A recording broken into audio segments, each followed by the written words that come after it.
is Sarah. I am a patient of Dr. Khan's. I am 8 weeks post-op explant, and I am here to speak about my experience today with the out-of-state process.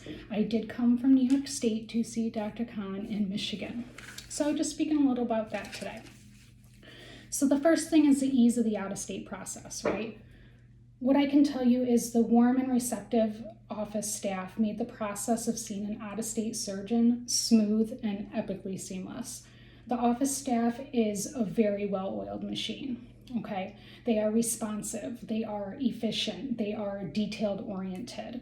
The responsiveness of this staff is unparalleled, okay?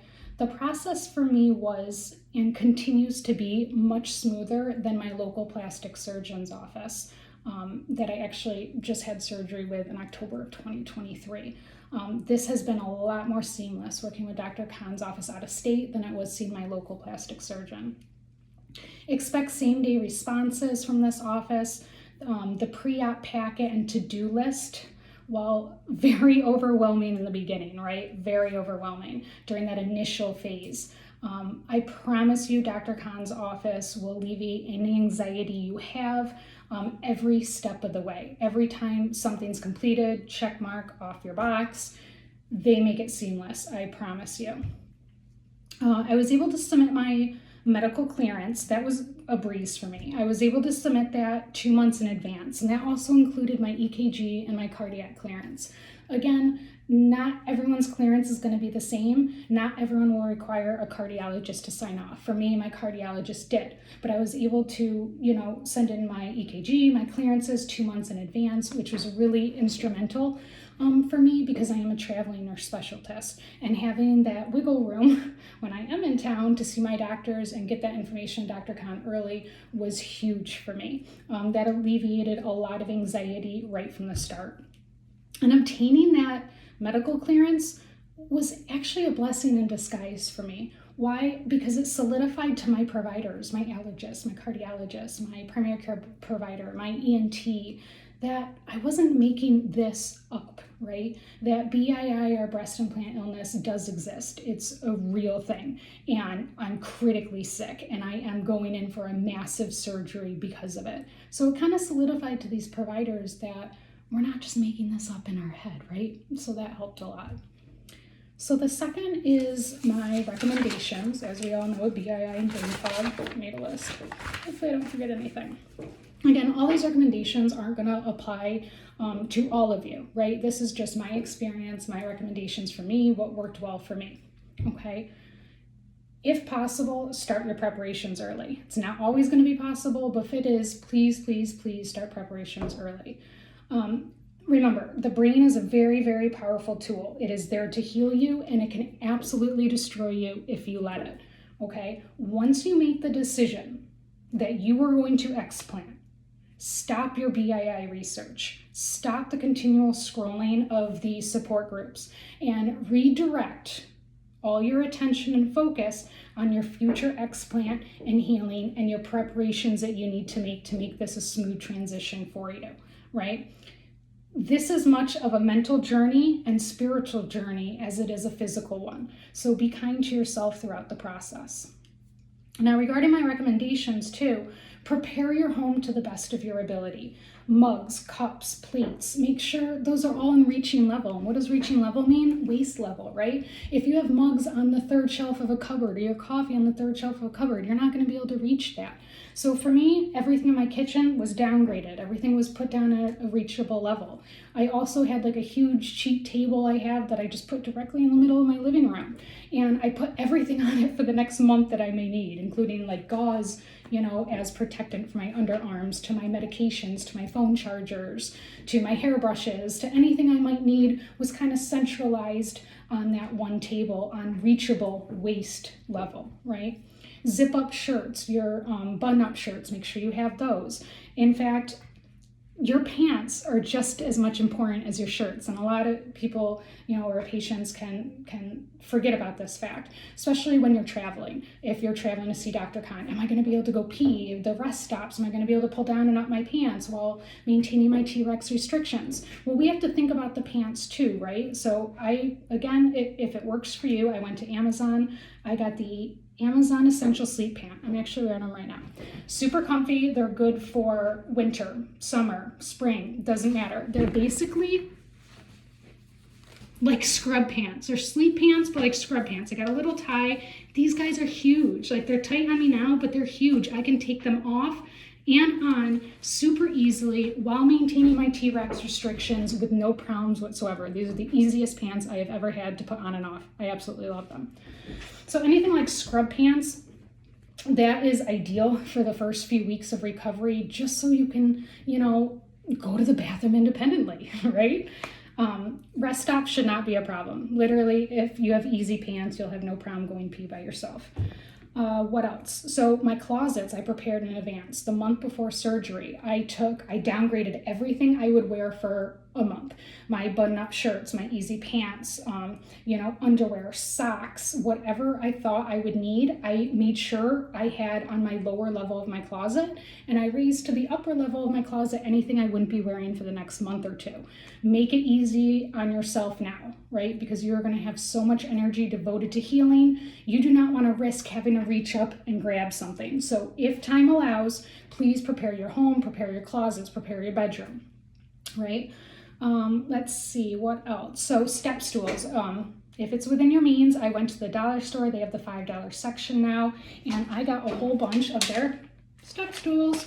Nice and easy. This allowed me to get in and out of my truck. I have these in every single room. My bathroom, I use it. I have low water pressure, so I use it in my shower to help wash my hair or rinse off my chest with a little bit more pressure. I have one in the kitchen. I have one in my closets. Anywhere where I might need to step up to reach something, I have a step stool. I could not risk it just because I know myself, kind of thing. So what else? Small journal, right? Small journal, whatever have you. This was instrumental as well. I had a bunch of different caregivers, friends, family for that first week or two. And you have a lot to keep track of that first week. Medications. You have 1 to 2 different pain medications, your probiotics, your antibiotics. I have blood pressure pills. I have allergy medicine. Who knows what kind of medicines you're on? This allowed my caretakers to write down the date and the exact time I took everything, which was instrumental if I needed pain medication as well, right? Everyone was on the same page. They could look at this log. Also, this log allowed me to put I think my aunt on one day had a bowel movement today, so you can keep track if you pooped or not, right? And it gave me a little space to write if my symptoms were improving, if they resolved, how I felt. Just a little journal, I think, is key too. What else? Let's see here, baby wipes. So when you do get clearance to take your first shower, it is 3 minutes long, ladies. That is not enough time to wash your hair or really feel truly clean, right? So I have my wipes that I usually use for my primitive camping. Good wipes, because butts deserve better. Doesn't matter. Any kind of bathing wipes was huge for me. Underneath armpits, face, private areas. It wasn't just for that, the whole body, because that 3 minutes in the shower, you're exhausted. It really isn't that much time. You have to put on oil, you have to put everything on after, and that time is really ticking. So these helped for when I was in my bra and binder, and I could just wash up with these. Those are huge. So what else do we have? Obviously, like many of you probably have heard, the long straws, long silicone straws. You can cut to your own length. Another Amazon bag. I'm sure you heard of those. A huge thing for me. I lost all my hair with BII, okay? These are hair extensions. These are not my real hair. Human hair, but not my hair. These were just placed in Friday, okay? Replaced in Friday. Again, I am 8 weeks post-op. This is when I had my hair extensions placed back in at the 8-week mark. For the full 8 weeks, it's really hard to take care of your hair. You really do not want to mess up your recovery. You have one chance at this. And for me, I couldn't risk putting up my hair, even if I didn't have much, putting it up, tacking it up, doing what have you. It wasn't getting washed a lot. So what I did was I bought actually a few scarves, head wraps off Amazon. Nice little head wrap. They're actually called chemo scarves. It literally just goes right on your head, a little cap, and then it has like these different scarves. It makes you look like you have hair. It kind of makes you feel pretty and beautiful too.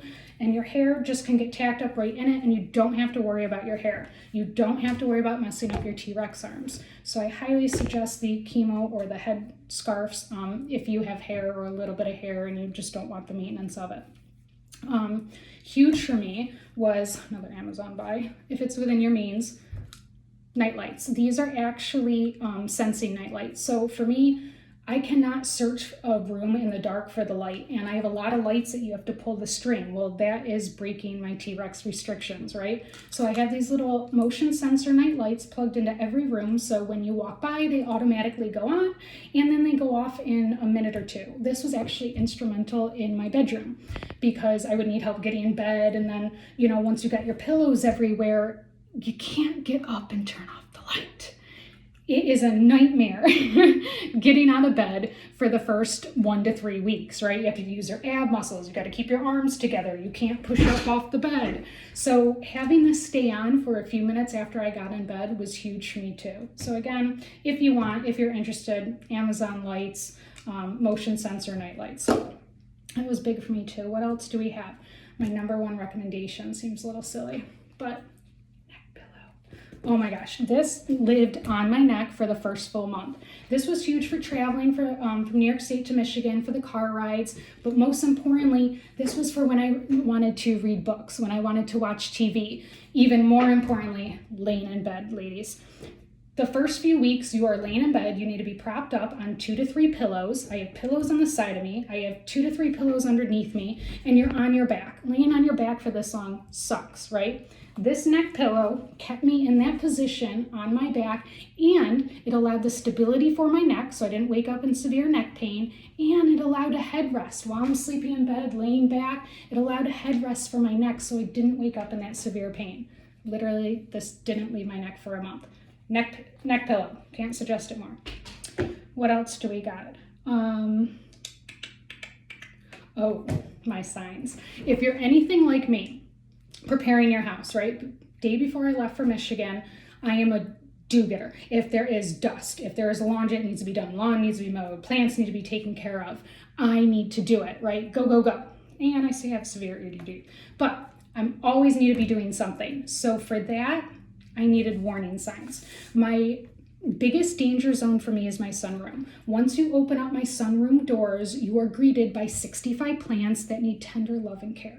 And I know the moment I walked into that sunroom, I am going to be wanting to touch those plants, water them, check them, prune them, do whatever I want to do. And I knew right after that, I'd be walking on my back patio leading outside where all my yard work is that I need to get done and not being taken care of, right? All the weeds are growing and all that stuff. So for me, it was very important that I put up signs on every single danger zone location.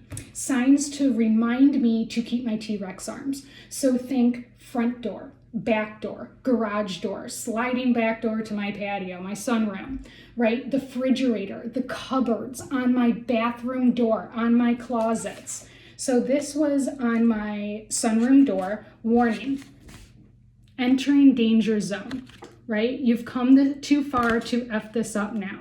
So that was on the windows. Now, after I got into the sunroom, I go into another danger zone, which is my back patio. So I have a little dinosaur, and it says Seroma Danger Zone.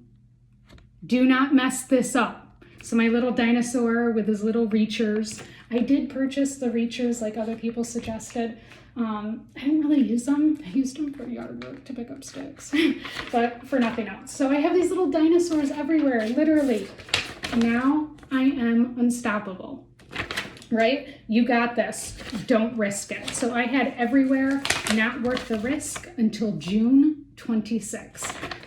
Your recovery is instrumental. You have one shot at this. If you need to put up reminders on every single wall in your house, then do so.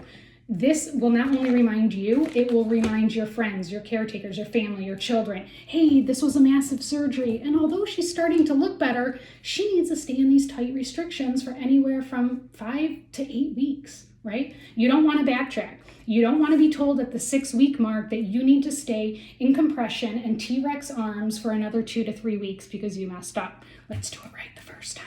So if you're like me and you need reminders, no shame in my game, just put them up. And my final thought on the recommendations is your health is your wealth, right? So trust your gut and do not delay on this surgery.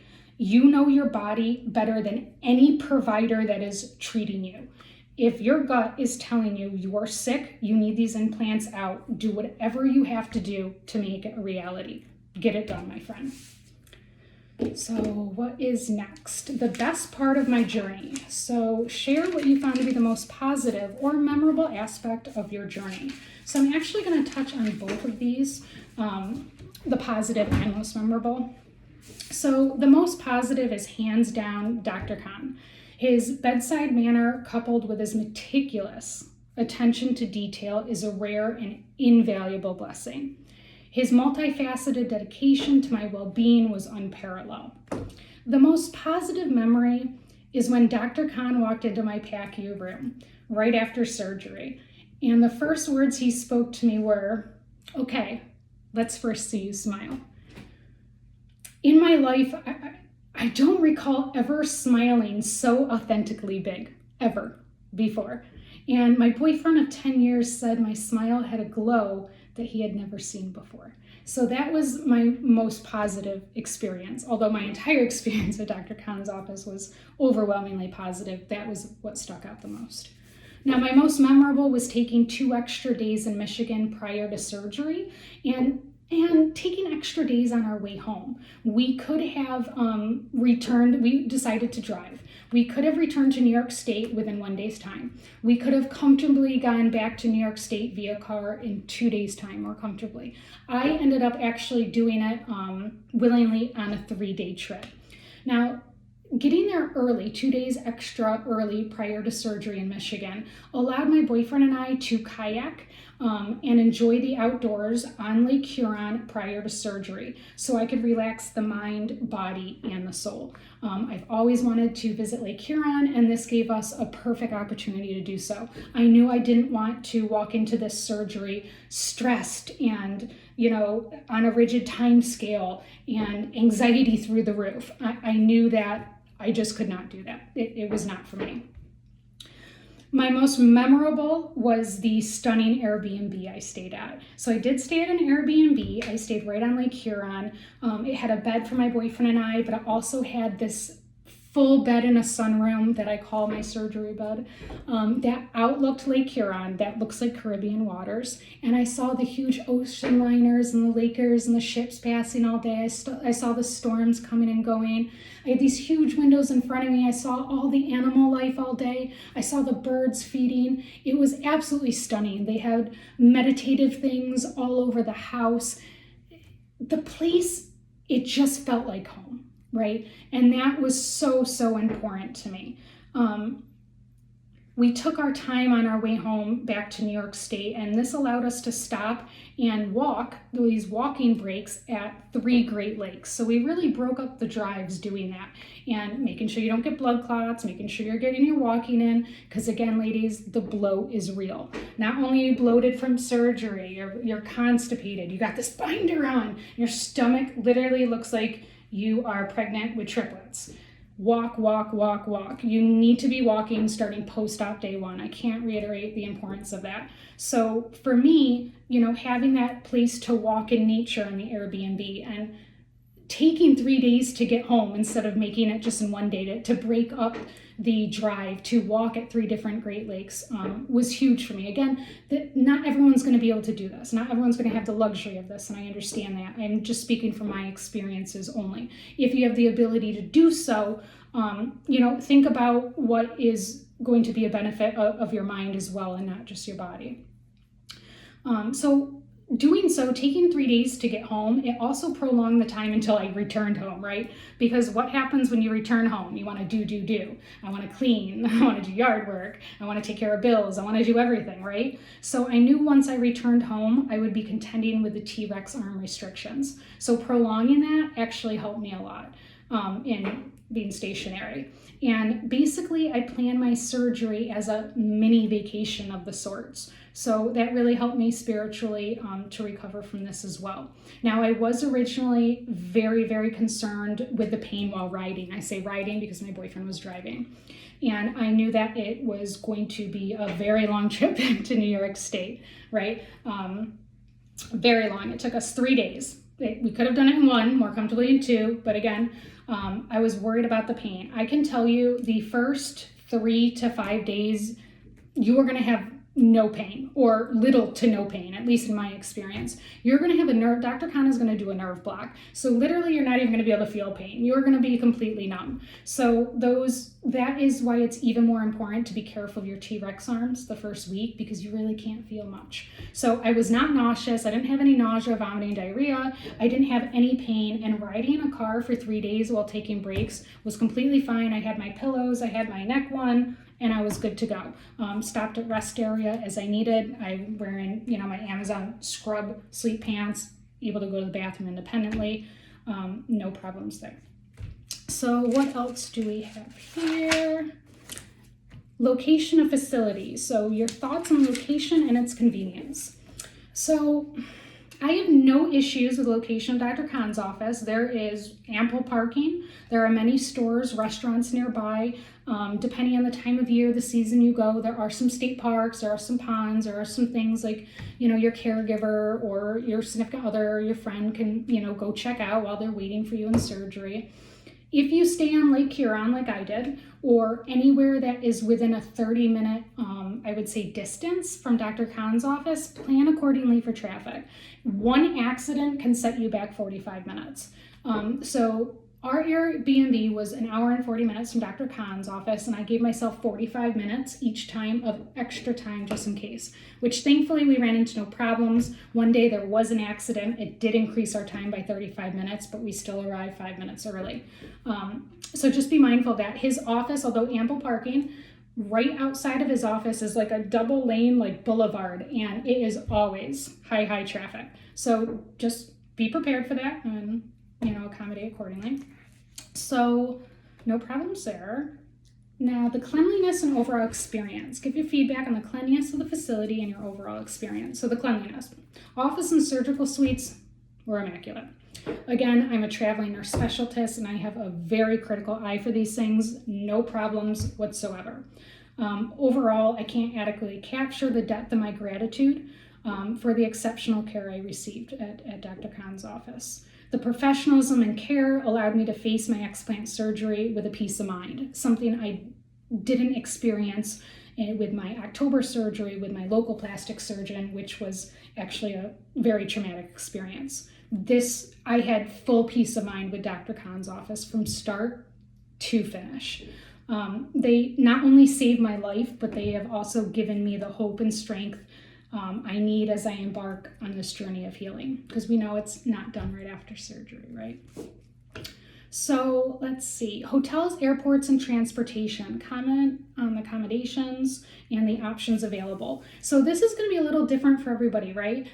As you know, I stayed in an Airbnb and I chose not to fly, right? So do your research. Do your research on hotels, airports, transportation. For me, driving from New York State was the same time it would have taken to fly to Michigan due to the layovers, the time of the layovers and the frequency of the layovers. So for me, driving, same amount of time. So I chose to drive so I could bring all my necessary things with me. So do your research, assess what's important for you, right?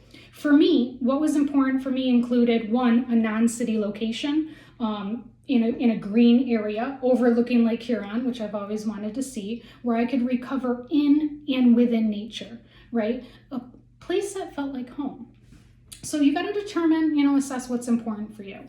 Driving, again, I didn't fly because driving allowed me to bring multiple coolers. I brought multiple coolers with my own prepared food, with my own drinks, my Ninja blender, because for my shakes, I chose to do a liquid diet the day before surgery, the day of surgery, and the post-op day one. So I was able to bring my blender, and I was able to bring as many pillows as I wanted. So driving to me was important, and that's why I chose to do that. But again, that's not going to work for everybody, right? There are many hotels near Dr. Khan's office. If possible, allow yourself an extra day before surgery to decompress and relax. The last thing you want to do is step off an airplane and immediately head to post-op or pre-op, right? Post-op, pre-op. Again, not everyone's going to have this luxury, and sometimes it's just what you have to do. But if you can avoid jumping off that plane, going right to Dr. Khan's office, please do that. Plan ahead to the best of your ability is really the most I can recommend. Hotels, you really need to compare your accommodations because there are actually a lot. There are a lot of hotels available around the office, around Detroit, around Lake Huron, Airbnb versus a hotel. So compare your accommodations, right? Compare your breakfast options. Compare your vicinity of food locations and proximity to Dr. Khan's office and the airport. Are there restaurants nearby that you're going to want to eat at after surgery or before surgery? Are there convenience stores in case you need anything? What are you going to do about coffee in the morning? Things like this. Does a hotel offer a breakfast? Will you have a place to walk where you're staying? It is very important. Like I said, post-op day 1, walk, walk, walk. So are you going to have a safe location to walk, or is it important to you to have green space? So all these things are you should take into consideration if you have the means and time to do so. For airports, I didn't fly this time, but for airports, you can always ask for a wheelchair for your return home. Dr. Khan will give you a sheet of paper to take the medical devices, your implants back with you, so that shouldn't be a problem at all. But again, you have to anticipate your needs, but you also have to anticipate your restrictions. If you pack a huge suitcase to go to Dr. Khan's office for surgery, are you going to be able to take that huge suitcase home? If you're flying solo, how are you going to be able to lift that? Are you going to be able to do carry-on easily? Are you going to be able to check baggage easily? So all these things you want to take in consideration of what works for you and what kind of support you have either in Michigan or flying or traveling with you. Expect the unexpected. If possible, try to ensure your travel itinerary isn't too rigid, right? To reiterate, this is a mental and spiritual journey as much as a physical one. So whatever you can do to alleviate some sort of stress when it comes surgery time, try and do that. That's all I got for accommodations. Okay, payment options. So your experience with the payment process and any insights for others. So my surgery in particular, May of this year, came just shy of 6 months after I dropped $13,000 for ruptured implants that were removed and replaced in October 2023. Yes, I did have them removed and replaced because my original implants were 2016, very long time ago. And since then, there is a wealth of knowledge that has presented itself, but unfortunately, my local plastic surgeon, he did not obtain informed consent. He did not give me any education. He did not tell me about BIACL, breast implant associated SCC. He didn't even tell me about the black box warning. Had I known all of this, these implants would not have been replaced. I can tell you that. So looping back to the payment process, I paid $13,000 just prior to this surgery. And I originally booked my explant surgery with Dr. Khan for October of 2024. I did this because I exhausted all my FMLA on the previous surgery in October 2023. I booked it for October 2024 for convenience. Convenience because my FMLA would re-amp. I would get that 3 months back. Convenience to make more money because I had just taken 3 months off for this rupture surgery in October. Convenience for my boyfriend. Convenience for my house and the chores. Convenience for my taxes. Convenience for my family situation. Convenience for my work. Everything was based on convenience of other factors and wasn't based on my health. I can say that there is no way I would have lived till October 2024. And I did have to switch that to May 14th of this year is when I had my explant. So what I can tell you is listen to your body. Your body knows best. You know your body better than anyone. And if necessary, apply for loans, apply for care credit, start a GoFundMe page, reach out for assistance through churches, colleagues, coworkers, family, friends, whatever you can do to make this happen. If your gut's telling you you need this surgery, you need this surgery. And do whatever you can to make that happen. I know it's not easy, my friends. For me, For me, I used a healthcare emergency fund that I had previously funded that covered both surgeries. Thankfully, those funds are now exhausted, so there is no safety health net for me. But I was able to pay for that. The payment process itself was epically seamless and refreshingly transparent. They tell you every step of the way exactly what you're paying for, right? Paying the anesthesiologist, personal check, super simple, came with a receipt. Every step of the way has been completely transparent and so easy. The office provides you with reminders, email reminders of when your payments are due, how much you owe. Your first consult fee, goes towards the surgery when you have your first consult with Dr. Khan. And then when you book your surgery, you pay your deposit, and that goes to your surgery as well. You are able to split the payments between multiple credit cards if need be. That's completely fine too. The office accommodates that really, really well.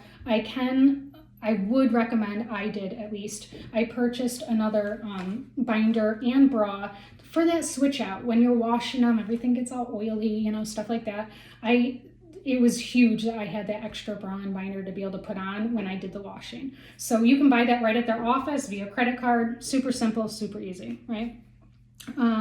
If you're seeking insurance reimbursement, you do need to send a request to them in writing via email to the EPS team. And you'd send it to the office like 7 to 8 weeks after surgery. It takes that long to complete. That's a lot of documentation for your surgery, right? A lot of things go on behind the scenes that you're not even aware of. And your pathology results, this packet you need for insurance isn't even complete until you get your pathology results. And that can take a while. The fungal alone takes like a month to grow out, right? So expect as well that your pathology results are going to trickle in, but they aren't going to trickle into the 4 to 6, 7 week mark. And the office is super, super fast on getting those results to PDF format right to your email. So no problems there. My laboratory costs were fully covered, thankfully, by my insurance. A week before surgery, they're going to ask you for a photo of your driver's license and your insurance card. They're going to submit those with your pathology, your insurance card and your driver's license. So hopefully, ladies, I'm hoping that your pathology is covered too, like mine was. And then I just want to say, remember that each person's, I am 8 weeks post-op today, this week. Remember that each person's recovery will be different, completely different. In fact, these are based on a multitude of different factors, right? How old you are, what other comorbidities you have, how old are your implants? Are they silicone? Are they saline? Are they rupture? No rupture? Are they OTM, over the muscle? Are they under the muscle? Have you had previous implants before? So many different factors. So what I can tell you is please, please, please, what I have learned is do not fixate on others' recovery timelines, okay? Your recovery timeline is going to be highly individualized, and that's okay. That is the way it should be. That is the way it's going to be.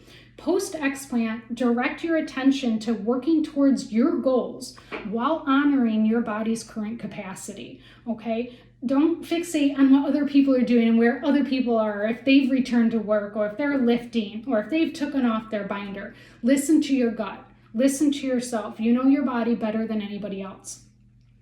Just because you haven't returned to work yet and someone else has doesn't mean that you are, quote, behind, right? Everyone's journey is different, okay? Your body either serves you or your body limits you, and your body can affect your happiness. So treat it well, and it will treat you well. Lastly, the only other thing I'd like to say is please, please, please do not underestimate the importance of FDA MedWatch reporting. We must stand together against this multi-million-dollar industry that is stripping us of our health and our dignity. In fact, some patients, some women have lost their lives over these implants. Whether silicone or saline, they are both just as dangerous. Easy online reporting form is on the FDA.gov website.